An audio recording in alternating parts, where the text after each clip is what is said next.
تم نگہبان بن کر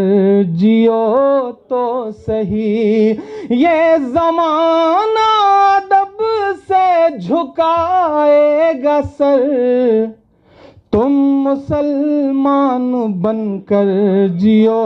تو صحیح۔ سنیں گے دوستوں عمران پرتاپ بری کی شاندار نظم۔ اس سے پہلے بہترین بات سنتے ہیں، ٹوٹنے کا مطلب ہمیشہ ختم ہونا نہیں، کبھی کبھی ٹوٹنا زندگی کا آغاز ہوتا ہے۔ چلیے پہلے سنتے ہیں عمران صاحب کی نظم۔ تو آپ سے گزارش ہے ویڈیو کو لائک کیجیے اور چینل کو ضرور سبسکرائب کیجیے۔ تمہیں مدہوش جو کر دے وہ جادو ساتھ لایا ہوں، تمہیں مدہوش جو کر دے وہ جادو ساتھ لایا ہوں، تمہارے چاہنے والوں کے آنسو ساتھ لایا ہوں، تمہارے چاہنے والوں کے آنسو ساتھ لایا ہوں، میرے پردیسیوں سوغات دینے کے لیے تم کو میں اپنے گاؤں کی مٹی کی خوشبو ساتھ لایا ہوں، میں اپنے گاؤں کی مٹی کی خوشبو ساتھ لایا ہوں۔ بہت شکریہ، آپ نے جو داد دی ہے اس میں میرے بال بچے پل جائیں گے جو بھی پیدا نہیں ہوئے ہیں، بس تھوڑی سی آپ کی اور محبت شامل ہو۔ بہت اچھا بولا طیب صاحب نے، میں انہیں سن رہا تھا، اور جس کاز کے لیے انہوں نے تفصیل سے بات رکھی، اللہ آپ سب کے اس مقصد کو پورا کرے۔ میں بہت چھوٹا ہوں، میری کوئی بڑی حیثیت نہیں ہے، لیکن اس میں بھی اپنی طرف سے تعاون کرنا چاہتا ہوں۔ سہیل بھائی، آج کے اس مشاعرے میں میرا جو بھی نذرانہ ہے میں اس مسجد کی تعمیر میں اسے ڈونیٹ کرتا ہوں، یہ میری طرف سے اعلان ہے۔ میں 4 مصرے پڑھتا ہوں صاحب کے۔ سچ کی پہچان بن کر جیو تو صحیح، سچ کی پہچان بن کر جیو تو صحیح، تم نگہبان بن کر جیو تو صحیح، یہ زمانہ ادب سے جھکائے گا سر، تم مسلمان بن کر جیو تو صحیح، تم مسلمان بن کر جیو تو صحیح۔ پچھلے دنوں میرے ہاں ایک سنگر ہیں سونو نگم صاحب، انہوں نے ایک بیان دیا تھا کہ اذان ہوتی ہے تو کان میں بڑا درد ہوتا ہے، تو میں نے اس دوران 4 مصرے کہے، اور لوگ کچھ بھی کہیں، کہیں نہ کہیں ہمیں اپنے گریبان میں بھی جھانکنے کی ضرورت ہے۔ میں یہ مصرے پڑھتا ہوں۔ تم مسلمان بن کر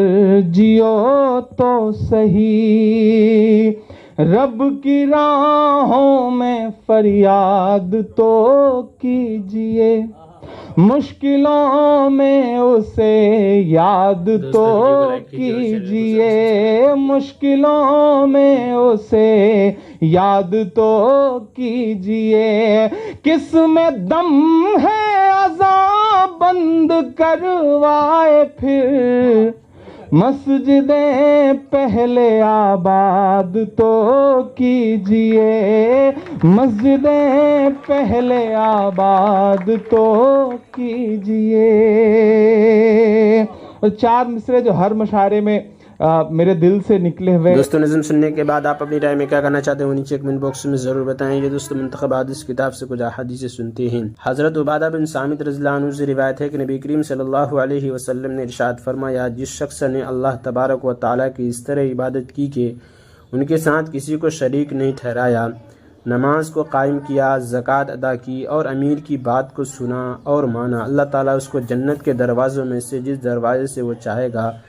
جنت میں داخل فرمائیں گے۔ جنت کے 8 دروازے ہیں، اور جس نے اللہ تعالیٰ کی اس طرح عبادت کی کہ ان کے ساتھ کسی کو شریک نہ ٹھہرایا، نماز قائم کی، زکوٰۃ ادا کی اور امیر کی بات کو سنا لیکن اسے نہ مانا تو اس کا معاملہ اللہ تعالیٰ کے سپرد ہے، چاہے اس پر رحم فرمائیں چاہے اس کو عذاب دیں۔ حضرت ابو ہریرہ رضی اللہ عنہ سے روایت ہے کہ رسول اللہ صلی اللہ علیہ وسلم نے ارشاد فرمایا، جب تم سفر کرو تو تمہارا امام وہ ہونا چاہیے جس کو قرآن کریم زیادہ یاد ہو اور مسائل کو زیادہ جاننے والے ہو، اگرچہ وہ تم میں سے سب سے چھوٹا، اور جب وہ تمہارا نماز میں امام بنا تو وہ تمہارا امیر بھی ہے۔ فائدہ بعض دوسری روایت سے یہ بھی معلوم ہوتا ہے کہ آپ صلی اللہ علیہ وسلم نے کبھی کسی خاص صفت کی وجہ سے ایسے شخص کو بھی امیر بنا دیا جن کے ساتھی ان سے افضل تھے، جیسے کہ حدیث نمبر 177 کے فائدے میں گزر چکا ہے۔ حضرت عبداللہ بن عمر رضی اللہ عنہما فرماتے ہیں کہ میں نے رسول اللہ صلی اللہ علیہ وسلم کو ارشاد فرماتے ہوئے سنا، تم سب ذمہ دار ہو، تم میں سے ہر ایک سے اس کی اپنی رعیت ماتحتوں کے بارے میں پوچھا جائے گا، حاکم ذمہ دار ہے، اس سے اپنی رعایا کے بارے میں پوچھا جائے گا، آدمی اپنے گھر والوں کا ذمہ دار ہے، اس سے اس کے گھر والوں کے بارے میں پوچھا جائے گا، عورت اپنے شوہر کی گھر کی ذمہ دار ہے، اس سے اس کے گھر میں رہنے والے بچوں وغیرہ کے بارے میں پوچھا جائے گا، ملازم اپنے مالک کے مال کا ذمہ دار ہے، اس سے مالک کے مال و اسباب کے بارے میں پوچھا جائے گا، بیٹا اپنے باپ کے مال کا ذمہ دار ہے، اس سے باپ کے مال کے بارے میں پوچھا جائے گا، تم میں سے ہر ایک ذمہ دار ہے، ہر ایک سے اس کی ماتحتوں کے بارے میں پوچھا جائے گا۔ حضرت ابوذر رضی اللہ عنہ فرماتے ہیں کہ میں نے عرض کیا، رسول اللہ آپ مجھے امیر کیوں نہیں بناتے؟ رسول اللہ صلی اللہ علیہ وسلم نے میرے کندھے پر ہاتھ مار کر ارشاد فرمایا، ابوذر تم کمزور ہو اور یہ امارت ایک امانت ہے کہ جس کے ساتھ بندوں کے حقوق متعلق ہیں، اور یہ عمارت قیامت کے دن رسوائی اور ندامت کا سبب ہوگی، لیکن جس شخص نے اس عمارت کو صحیح طریقہ سے لیا اور اس کی ذمہ داریوں کو پورا کیا تو پھر یہ عمارت قیامت کے دن رسوائی اور ندامت کا ذریعہ نہ ہوگی۔ حضرت ابن عباس رضی اللہ عنہما فرماتے ہیں کہ جب یہ آیت نازل ہوئی اور ان سے اہم کاموں میں مشورہ کرتے رہا کیجیے، تو رسول اللہ صلی اللہ علیہ وسلم نے ارشاد فرمایا، اللہ تعالیٰ اور اس کے رسول کو تو مشورہ کی ضرورت نہیں ہے، البتہ اللہ تعالیٰ نے اس کو میری امت کے لیے رحمت کی چیز بنا دیا، چنانچہ میری امت میں سے جو شخص مشورہ کرتا ہے وہ سیدھی راہ پر رہتا ہے، اور میری امت میں سے جو مشورہ نہیں کرتا وہ پریشان ہی رہتا ہے۔ حضرت عثمان بن عفان رضی اللہ عنہ فرماتے ہیں کہ میں نے رسول اللہ صلی اللہ علیہ وسلم کو ارشاد فرماتے ہوئے سنا، اللہ تعالیٰ کے راستے میں ایک رات کا پہرا دینا ان 1000 راتوں سے بہتر ہے جن میں رات بھر کھڑے ہو کر اللہ تعالیٰ کی عبادت کی جائے اور دن میں روزہ رکھا جائے۔ حضرت ابو ہریرہ رضی اللہ عنہ فرماتے ہیں کہ میں نے رسول اللہ صلی اللہ علیہ وسلم سے زیادہ اپنے ساتھیوں سے مشورہ کرنے والا کوئی نہیں دیکھا، یعنی آپ بہت زیادہ مشورہ فرمایا کرتے تھے۔